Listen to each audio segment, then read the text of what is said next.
जय हिंद साथियों। MPPSC pre 2021 की टेस्ट सीरीज के सेशन में आपका हार्दिक स्वागत है। दोस्तों आज ये हमारा 5वां टेस्ट है। इससे पहले हम 4 टेस्ट अपलोड कर चुके हैं, तो जिसने भी 4 टेस्ट नहीं दिए हों वो 4 टेस्ट दे ले। बेहद ही ज़्यादा महत्वपूर्ण इसमें क्वेश्चन है। चलिए दोस्तों आज की हम क्लास को शुरू करते हैं और आज का हमारा पहला क्वेश्चन है, भारत में वर्तमान समय में कितने उच्च न्यायालय हैं? 21, 24, 25 या 26? तो गाइस यहाँ पर हमारा सही आंसर हो जाएगा पहली बात 25 भारत में वर्तमान में उच्च न्यायालय हैं। अब दोस्तों उच्च न्यायालय के बारे में बात आई है तो थोड़ी सी इसके बारे में जानकारी ले लेते हैं। देखिए दोस्तों, आर्टिकल 214 में ये कहा गया है कि प्रत्येक राज्य में एक उच्च न्यायालय होगा। क्या में? प्रत्येक राज्य में एक उच्च न्यायालय होगा। इसी के साथ में आर्टिकल 231 में कहा गया है कि संसद को यह अधिकार प्राप्त है कि वह 2 या अधिक राज्यों के लिए उच्च न्यायालय की स्थापना कर सकता है। ठीक है दोस्तों, तो ये आप ध्यान रखना 231 आर्टिकल को और 214 आर्टिकल को।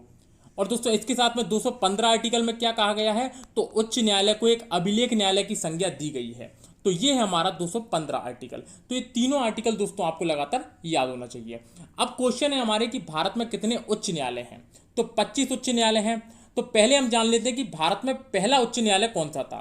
तो दोस्तों भारत में जो पहला उच्च न्यायालय था वो था कलकत्ता उच्च न्यायालय। कौन सा था? कलकत्ता हाई कोर्ट, जिसकी स्थापना की गई थी 1 जुलाई 1862 को। 1 जुलाई 1862 को कलकत्ता हाई कोर्ट की स्थापना की गई थी। ठीक है गाइस। इसके बाद दोस्तों यदि मैं आपसे क्वेश्चन पूछूं कि ऐसा कौन सा हाई कोर्ट है जिसमें न्यायाधीशों की संख्या सर्वाधिक है, तो इलाहाबाद हाई कोर्ट। कौन सा? Allahabad high court. इसमें सर्वाधिक न्यायाधीशों की संख्या है, कितनी है? 81 न्यायाधीशों की संख्या है। तो ये दोस्तों बात आपको याद रखना है। इसी के साथ में मैं आपसे बोलूं कि जो 25वां उच्च न्यायालय है वो कौन सा उच्च न्यायालय है, तो वो है हमारा अमरावती उच्च न्यायालय। कौन सा है 25वां? अमरावती उच्च न्यायालय। अमरावती उच्च न्यायालय।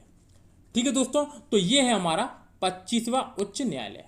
यदि हम आपसे बोले 24वां उच्च न्यायालय कौन सा है, तो अगरतला उच्च न्यायालय। 24वां है हमारा अगरतला उच्च न्यायालय। तो दोस्तों ये सारी चीजें आपको बारीकी से याद रखनी है कि कौन कौन से उच्च न्यायालय की कब स्थापना की गई थी और भारत में वर्तमान में कितने उच्च न्यायालय हैं। ठीक है गाइस, चलिए आज के नेक्स्ट क्वेश्चन की तरफ चलते हैं। अगला क्वेश्चन है गाइस, किसके अंतर्गत कोलकाता, चेन्नई और मुंबई के उच्च न्यायालय स्थापित किए गए थे? भारत सरकार अधिनियम 1909, भारतीय उच्च न्यायालय अधिनियम 1861, भारतीय उच्च न्यायालय अधिनियम 1865 या भारतीय उच्च न्यायालय अधिनियम 1911? तो कैसे यहाँ पर हमारा सही आंसर हो जाएगा भारतीय उच्च न्यायालय अधिनियम 1861। भारतीय उच्च न्यायालय अधिनियम 1861 के अंतर्गत कोलकाता, चेन्नई और मुंबई के उच्च न्यायालय स्थापित किए गए थे। कोलकाता की स्थापना कब की गई थी दोस्तों? कोलकाता उच्च न्यायालय की तो ये की गई थी हमारी 1 जुलाई 1862 को। 1 जुलाई 1862 को। हम बात करें चेन्नई उच्च न्यायालय की स्थापना तो ये की गई थी 5 अगस्त 1862 को। 5 अगस्त 1862 को। और मुंबई उच्च न्यायालय की स्थापना 14 अगस्त 1862 को। 14 अगस्त 1862 को। तो दोस्तों ये तीनों चीजें आपको याद रखनी है कि किस अधिनियम के द्वारा इन उच्च न्यायालय की स्थापना की गई थी। अब दोस्तों यदि मैं आपसे थोड़ी सी इसमें और बात करूं कि कोलकाता उच्च न्यायालय का जो आधिकारिक क्षेत्र है वो कहां तक है, तो दोस्तों अंडमान और निकोबार द्वीप समूह का आधिकारिक क्षेत्र भी कोलकाता उच्च न्यायालय है और पश्चिम बंगाल का भी है। तो ये 2 का आधिकारिक क्षेत्र है कोलकाता उच्च न्यायालय। यदि मैं बात करूं मुंबई उच्च न्यायालय की तो गोवा, दादर नागर हवेली, दमन दीप और महाराष्ट्र, ये चारों का जो आधिकारिक क्षेत्र है वो है मुंबई उच्च न्यायालय। इसके बाद चेन्नई उच्च न्यायालय का आधिकारिक क्षेत्र कहाँ है, तो पांडिचेरी और तमिलनाडु दोनों पर है चेन्नई उच्च न्यायालय का आधिकारिक क्षेत्र। तो दोस्तों ये सारी बातें आपको इसमें याद रखना है। ठीक है गाइस, चलिए नेक्स्ट क्वेश्चन की तरफ चलते हैं। अगला क्वेश्चन है गाइस, उच्च न्यायालय के न्यायाधीशों को किसके समक्ष शपथ लेना पड़ता है? राष्ट्रपति, राज्यपाल, भारत के मुख्य न्यायाधीश या प्रधानमंत्री? तो गाइस यहाँ पर हमारा सही आंसर हो जाएगा राज्यपाल। उच्च न्यायालयों के न्यायाधीशों को राज्यपाल के समक्ष शपथ लेना पड़ता है। लेकिन जो उच्च न्यायालय के न्यायाधीशों की नियुक्ति करता है वो करता है राष्ट्रपति। तो नियुक्ति किसके द्वारा की जाती है? वो की जाती है राष्ट्रपति के द्वारा। और शपथ किसके सामने ली जाती है? वो ली जाती है राज्यपाल के सामने। ठीक है दोस्तों। और उच्च न्यायालय के न्यायाधीशों को उनके पद से कौन हटाता है? तो वो राष्ट्रपति हटाता है। तो नियुक्त भी राष्ट्रपति करता है और हटाता भी कौन है? राष्ट्रपति। बस शपथ राज्यपाल दिलाता है। ठीक है दोस्तों। इसके अलावा जो मुख्य न्यायाधीश की नियुक्ति वह उच्चतम न्यायालय के मुख्य न्यायाधीश और राज्य के राज्यपाल के परामर्श से करता है। जो उच्च न्यायालय के मुख्य न्यायाधीश की नियुक्ति है, मुख्य न्यायाधीश की नियुक्ति है, वह सुप्रीम कोर्ट के मुख्य न्यायाधीश और राज्य के राज्यपाल के परामर्श से करता है। ये दोस्तों बात आप याद रखना। और जब दोस्तों अन्य न्यायाधीशों की नियुक्ति करता है, उच्च न्यायालय का जो मुख्य न्यायाधीश होता है उससे भी वो परामर्श ले सकता है। ठीक है गाइस, चलिए नेक्स्ट क्वेश्चन की तरफ चलते हैं। अगला क्वेश्चन है गाइस, किन राज्यों में साझा उच्च न्यायालय है? कर्नाटक व आंध्र प्रदेश, गुजरात व उड़ीसा, महाराष्ट्र व गोवा, मध्य प्रदेश व राजस्थान। तो गाइस यहाँ पर हमारा सही आंसर हो जाएगा महाराष्ट्र व गोवा। अभी मैंने आपको हाल ही में बताया है कि महाराष्ट्र व गोवा में साझा उच्च न्यायालय है। ठीक है दोस्तों। जो मुंबई उच्च न्यायालय है वो महाराष्ट्र, गोवा, दादर नागर हवेली और दमनदीप चारों का आधिकारिक क्षेत्र मुंबई उच्च न्यायालय के पास में है। ठीक है दोस्तों। तो इस प्रश्न को आप याद रखना। तो दोस्तों लगातार ऐसे ही प्रश्न पेपर में पूछे जाते हैं जिनमें अपन को थोड़ा सा समझने की जरूरत पड़ती है। ठीक है दोस्तों। तो दोस्तों इसके साथ में मैं आपको एक जानकारी देना चाहता हूं कि कल का जो संडे का दिन है वहां उस दिन अपन FLT लेने वाले हैं। संडे को अपन FLT लेने वाले हैं, फुल लेंथ टेस्ट, जो कि पूरा आपके MPPSC प्री 2021 के पेपर पर बेस्ड होगा। ठीक है दोस्तों। तो ये FLT जो टेस्ट है वो आपको मिलेगा टेलीग्राम चैनल पर। कहाँ पर? टेलीग्राम चैनल पर ये आपको मिलने वाला है। तो टेलीग्राम चैनल के लिंक मैं डिस्क्रिप्शन में दे रहा हूं, वहां से आप उसको ज्वाइन कर लेना। वहां पर कल आपको FLT मिल जाएगा। तो अगले दिन अपन FLT को सॉल्व कर लेंगे। दोस्तों FLT लगाना बहुत जरूरी है, क्योंकि अपन को पता भी तो पड़े कि पेपर एक्चुअल में किस तरीके से आ सकता है। तो दोस्तों बहुत ही बेहतरीन FLT मैं बनाने वाला हूं। तो दोस्तों कितने आपके इसमें नंबर आते हैं ये अपन परसों डिस्कस कर लेंगे। ठीक है दोस्तों। पूरे FLT को अपन परसों लगा लेंगे। तो कल मैं डाल दूंगा, कल आप लोग अच्छे से इस FLT को दे लेना। ठीक है गाइस, चलिए नेक्स्ट क्वेश्चन की तरफ चलते हैं। अगला क्वेश्चन है गाइस, राज्य मंत्री परिषद का गठन कौन करता है? राज्यपाल, मुख्यमंत्री, प्रधानमंत्री या इनमें से कोई नहीं। तो गाइस यहाँ पर हमारा सही आंसर हो जाएगा राज्यपाल। राज्य मंत्री परिषद का गठन राज्यपाल के द्वारा किया जाता है। संविधान के अनुच्छेद 163 के अनुसार राज्य में राज्यपाल को परामर्श और सहायता देने के लिए एक मंत्री परिषद होगी जिसका प्रधान मुख्यमंत्री होगा। ठीक है दोस्तों। तो क्या कहा गया है आर्टिकल 163 में कि राज्य में राज्यपाल को परामर्श और सहायता देने के लिए एक मंत्री परिषद होगी जिसका प्रधान मुख्यमंत्री होगा। ठीक है दोस्तों। यदि हम बात करें कि मुख्यमंत्री की नियुक्ति किस तरीके से की जाती है, तो राज्य की मंत्री परिषद का प्रधान मुख्यमंत्री होता है, जिसकी नियुक्ति राज्यपाल के द्वारा की जाती है। जिसकी नियुक्ति राज्यपाल के द्वारा की जाती है। ठीक है दोस्तों। तो इस वाली बात को आप याद रखना। यदि हम बात करें कि अन्य मंत्रियों की नियुक्ति कैसे होती है, तो मुख्यमंत्री का जैसे चुनाव हो जाता है उसके बाद मंत्री परिषद के अन्य सदस्यों या मंत्रियों की नियुक्ति मुख्यमंत्री की संस्तुति पर राज्यपाल द्वारा की जाती है। ठीक है दोस्तों। तो अन्य मंत्रियों की जो नियुक्ति है वो मुख्यमंत्री की सलाह पर राज्यपाल द्वारा की जाती है। ठीक है गाइस, तो इस प्रश्न को आप याद रखना। चलिए गाइस नेक्स्ट क्वेश्चन की तरफ चलते हैं। अगला क्वेश्चन है गाइस, निम्न में से किसको हटाने का प्रावधान संविधान में नहीं है? उपराष्ट्रपति, राष्ट्रपति, गवर्नर या अटॉर्नी जनरल। तो गाइस यहाँ पर हमारा सही आंसर हो जाएगा गवर्नर। गवर्नर को हटाने का प्रावधान संविधान में नहीं है। गवर्नर के बारे में केवल इतना लिखा गया है कि राज्यपाल राष्ट्रपति के प्रसाद पर्यंत पद पर बना रहेगा। राष्ट्रपति के प्रसाद पर्यंत तक पद पर बना रहेगा। मतलब राष्ट्रपति कभी भी गवर्नर को उसके पद से हटा सकता है। तो राष्ट्रपति ही गवर्नर की नियुक्ति करते हैं और राष्ट्रपति ही गवर्नर को कभी भी हटा सकता है। ठीक है गाइस, तो इस वाली बात को आप याद रखना। चलिए गाइस नेक्स्ट क्वेश्चन की तरफ चलते हैं। अगला क्वेश्चन है गाइस, भारतीय राज्यों में राज्यपाल की नियुक्ति कौन करता है? संघीय मंत्रिमंडल, उपराष्ट्रपति, प्रधानमंत्री या राष्ट्रपति। तो गाइस यहाँ पर हमारा सही आंसर हो जाएगा राष्ट्रपति। भारतीय राज्यों में राज्यपाल की नियुक्ति राष्ट्रपति के द्वारा की जाती है। दोस्तों राज्यों में राज्यपाल की नियुक्ति की जाती है तथा केंद्र शासित प्रदेशों में उपराज्यपाल की नियुक्ति की जाती है। तो ये वाली बात को भी दोस्तों आपको समझना है।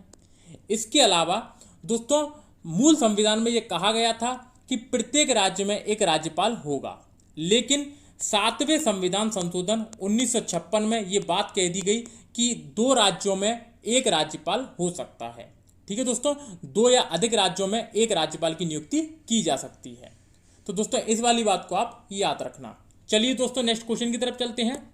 अगला क्वेश्चन है गाइस, भारत के नियंत्रक एवं महालेखा परीक्षक की नियुक्ति की अवधि कितनी है? 5 वर्ष, 65 वर्ष, 6 वर्ष या 65 वर्ष की आयु में जो पहले हो, या 64 वर्ष की आयु तक? तो गाइस यहाँ पर हमारा सही आंसर हो जाएगा 6 वर्ष या 65 वर्ष की आयु में जो भी पहले हो। तो भारत के नियंत्रक एवं महालेखा परीक्षक की नियुक्ति की अवधि 6 वर्ष या 65 वर्ष की आयु जो भी पहले हो। दोस्तों ये हमारे पेपर की दृष्टि बेहद ज़्यादा महत्वपूर्ण टॉपिक है, नियंत्रक एवं महालेखा परीक्षक। दोस्तों अभी 2019 में एक प्रश्न आया था कि भारत के नियंत्रक एवं महालेखा परीक्षक के कर्तव्यों और शक्तियों से संबंधित आर्टिकल बताइए। तो दोस्तों ये याद रखना कि आर्टिकल 148 में कैग की नियुक्ति के बारे में बताया गया है, नियंत्रक एवं महालेखा परीक्षक की नियुक्ति के बारे में बताया गया है, तथा 149 में इसके कर्तव्यों और शक्तियों के बारे में बताया गया है। तो जो 2019 में जो पेपर में प्रश्न आया था वो 149 आर्टिकल उसका सही आंसर हो जाएगा। इसलिए दोस्तों हमें आर्टिकल भी याद होना जरूरी है, इसलिए मैं ज़्यादातर आपसे आर्टिकल पूछता हूँ, क्योंकि पेपर के पैटर्न में थोड़ा बहुत चेंजेस दिखाई दे रहे हैं। ठीक है दोस्तों, तो लगातार अपनी मेहनत को बनाए रखिएगा और टेस्ट सीरीज को लगाते रहिएगा।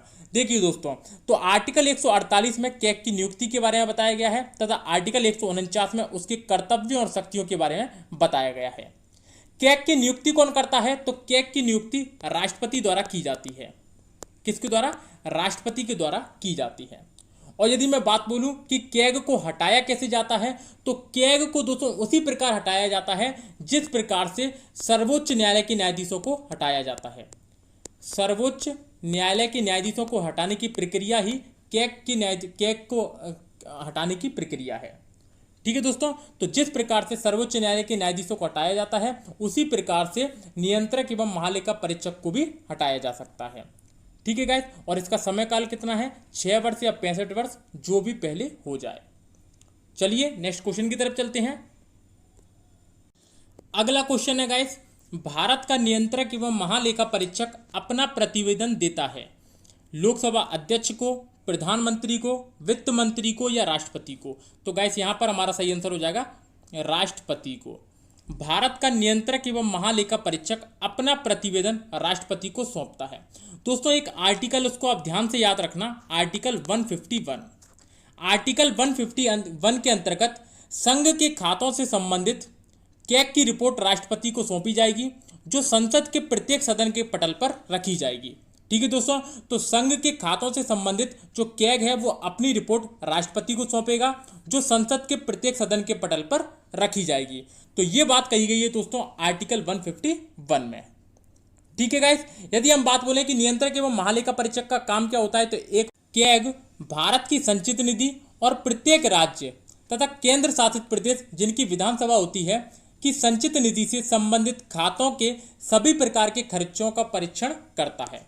तो खर्चों का ये क्या करता है? परीक्षण करता है। तो इसी से संबंध में दोस्तों इसका क्या रहता है? काम रहता है। तो दोस्तों ये टॉपिक तो आपने अच्छे से पढ़ा ही होगा, और नहीं पढ़ा तो इसको अच्छे से पढ़ लेना, क्योंकि इस बार भी आपको इसमें से क्वेश्चन दिखाई देने को मिलने वाला है। ठीक है गाइस, चलिए नेक्स्ट क्वेश्चन की तरफ चलते हैं। अगला क्वेश्चन है गाइस, भारत सरकार का प्रथम विधि अधिकारी कौन है? संगीत विधि मंत्री, भारत का महान्यायवादी, विधि सचिव या भारत का मुख्य न्यायाधीश? तो गाइस यहाँ पर हमारा सही आंसर हो जाएगा भारत का महान्यायवादी। भारत सरकार का प्रथम विधि अधिकारी भारत का महान्यायवादी होता है, जिसकी नियुक्ति राष्ट्रपति के द्वारा की जाती है। जिसकी नियुक्ति राष्ट्रपति के द्वारा की जाती है। इसका मुख्य कार्य क्या रहता है? तो संघ सरकार को कानूनी मामलों में राय देना इसका मुख्य कार्य होता है। ठीक है दोस्तों, तो भारत के न्यायवादी से संबंधित आर्टिकल कौन सा है? आर्टिकल 76, जिसकी नियुक्ति राष्ट्रपति के द्वारा की जाती है। ठीक है गाइस, चलिए नेक्स्ट क्वेश्चन की तरफ चलते हैं। भारत के अटॉर्नी जनरल महान्यायवादी की नियुक्ति कौन करता है? सर्वोच्च न्यायालय का मुख्य न्यायाधीश, भारत का प्रधानमंत्री, भारत का राष्ट्रपति, संघ लोक सेवा आयोग? तो गाइस मैंने आपको बता दिया है कि भारत का राष्ट्रपति भारत के अटॉर्नी जनरल महान्यायवादी की नियुक्ति करता है। ठीक है गाइस, चलिए नेक्स्ट क्वेश्चन की तरफ चलते हैं। संसद के प्रत्येक सदन की कार्रवाई में संसद का सदस्य न होते हुए भी कौन भाग ले सकता है?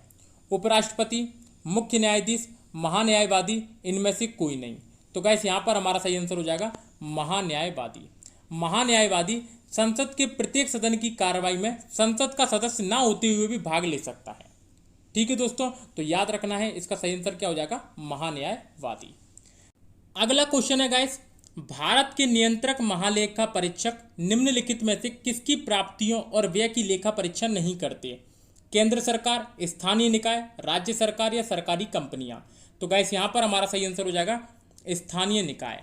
जो भारत का नियंत्रक एवं महालेखा परीक्षक है वो स्थानीय निकायों की प्राप्तियों और व्यय की लेखा परीक्षा नहीं करता। वो किस किस की करता है? केंद्र सरकार, राज्य सरकार, सरकारी कंपनियां। दोस्तों ऐसा नहीं है कि स्थानीय निकाय की कर नहीं सकता। यदि राष्ट्रपति या राज्यपाल द्वारा अनुशंसित किए जाने पर वह किसी अन्य प्राधिकरण के खातों का भी ऑडिट कर सकता है। ठीक है दोस्तों, तो स्थानीय निकाय का भी वो कर सकता है यदि राष्ट्रपति या राज्यपाल कहें उससे तो। ठीक है दोस्तों, तो इस वाली बात को याद रखना कि नियंत्रक एवं महालेखा परीक्षक स्थानीय निकायों की प्राप्तियों और व्यय की लेखा परीक्षा नहीं करता है। ठीक है गाइस, चलिए नेक्स्ट क्वेश्चन की तरफ चलते हैं। अगला क्वेश्चन है गाइस, किस अनुच्छेद में कहा गया है कि मुख्यमंत्री की नियुक्ति राज्यपाल करेगा? आर्टिकल 161, 162, 163 या 164? तो गाइस यहाँ पर हमारा सही आंसर हो जाएगा 164। आर्टिकल 164 के अंतर्गत ये कहा गया है कि मुख्यमंत्री की नियुक्ति राज्यपाल करेगा। ठीक है दोस्तों, तो मुख्यमंत्री दोस्तों जो है वो विधानसभा एवं विधान परिषद में से किसी एक का सदस्य होना जरूरी है। विधानसभा या विधान परिषद में से किसी एक का सदस्य होना जरूरी है। ठीक है दोस्तों, यदि दोस्तों वो इनका सदस्य नहीं है तो दोस्तों 6 महीने के अंतर्गत उसे इन दोनों में से किसी एक का सदस्य होना पड़ेगा। ठीक है दोस्तों, तो विधानसभा या विधान परिषद में से किसी एक का सदस्य होना पड़ेगा 6 महीने के भीतर। ये दोस्तों बात इसमें कही गई है। ठीक है गाइस, तो दोस्तों आज के लिए केवल इतना ही। जितने भी क्वेश्चन मैंने आज की क्लास में आपको बताए हैं पेपर की दृष्टि से बेहद ज़्यादा महत्वपूर्ण हैं। तो दोस्तों अच्छे से इन क्वेश्चनों का रिवीजन कर लेना तथा इनसे जुड़ी अन्य डिटेल को भी आप देख लेना।